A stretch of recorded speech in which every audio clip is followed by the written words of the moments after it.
At Haeunul High School, Kang Min-jae was a name spoken like a legend.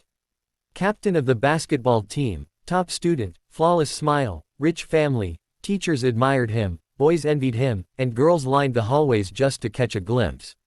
He walked through school as if the world had already been handed to him.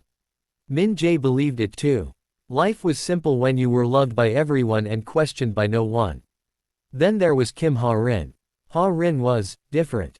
She tripped over her own feet, laughed at the wrong moments, talked to herself when she was nervous, and wore mismatched socks without shame. Her notebooks were filled with doodles instead of neat notes. She wasn't invisible, but she wasn't admired either. Most students smiled at her, not with her. And Min-jae, he barely noticed her, until the day the entire class burst into laughter because of him. It happened during a group presentation. Ha-rin stood in front of the class, hands shaking, trying to explain her project. Her words tangled, her slides froze, and in panic, she dropped her cue cards. The silence was heavy, until Min-jae laughed. Not cruelly, not loudly, but enough. Enough to break her. Ha-rin bowed clumsily, apologized too many times, and ran out of the classroom. The laughter followed her like a shadow. Min-jae didn't think much of it then. He had a match that evening. A crowd waiting. A life to continue. But that night, for the first time, Min-jae missed a shot he never missed. From that day on, Ha-rin avoided everyone. She ate lunch alone on the rooftop, where the wind was loud enough to hide her thoughts. She smiled less. The silly girl who once laughed freely became quiet, careful, smaller. And somehow, Min-jae started noticing. He noticed the empty seat beside him. He noticed her absence more than her presence ever was. Fate forced them together when the school announced a cultural festival. Every student had to join a team. Min-jae, expecting an easy role, was assigned as a leader. Ha-rin, by some cruel twist, ended up on his team. She tried to switch. She tried to disappear, but the teacher refused. Their first conversation was awkward. Min-jae, confident as always, spoke casually. Ha-rin nodded too much, smiled too politely. When he joked, she didn't laugh. When he apologized, quickly, half-heartedly, she said, "It's okay," even though her eyes said it wasn't.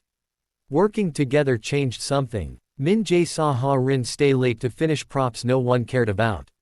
He saw her cheer quietly for others, even when she was ignored.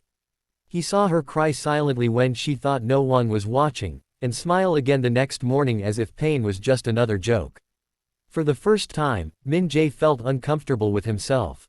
His friends teased him. "Why are you always with that weird girl?" they asked. Rumors spread. People laughed again, this time behind Ha-rin's back. Min-jae said nothing, and that silence hurt her more than laughter ever could. The breaking point came on festival day. Ha-rin had worked the hardest, but when something went wrong on stage, the blame fell on her. The crowd murmured. A teacher scolded her publicly. Someone laughed. And Min-jae, once again, hesitated. Ha-rin ran. Min-jae followed her to the same rooftop where she used to hide. Rain poured like the sky was crying for her. She finally exploded, years of being the silly girl, the joke, the afterthought, all spilling out. She told him how his laughter broke something inside her. How his silence hurt even more. How being kind didn't mean being weak, but the world treated it that way. Min-jae listened, truly listened, and for the first time in his life, he bowed his head, not as a gesture, but in shame. "I don't deserve you," he said. "But I want to change." Change wasn't easy. Min-jae stood up. For Ha-rin when others mocked her. He lost friends. He lost popularity. Rumors turned against him. His perfect image cracked. His father scolded him. His coach warned him. But Min-jae didn't step back. Slowly, Ha-rin started smiling again. Not the forced smile, but the silly, bright one that reached her eyes. She tripped, she laughed, she failed, and this time, someone was there to hold her hand. Their love wasn't dramatic at first. It was quiet, healing, built on apologies, patience, and growth. Min-jae learned that being strong didn't mean being admired, it meant protecting what mattered.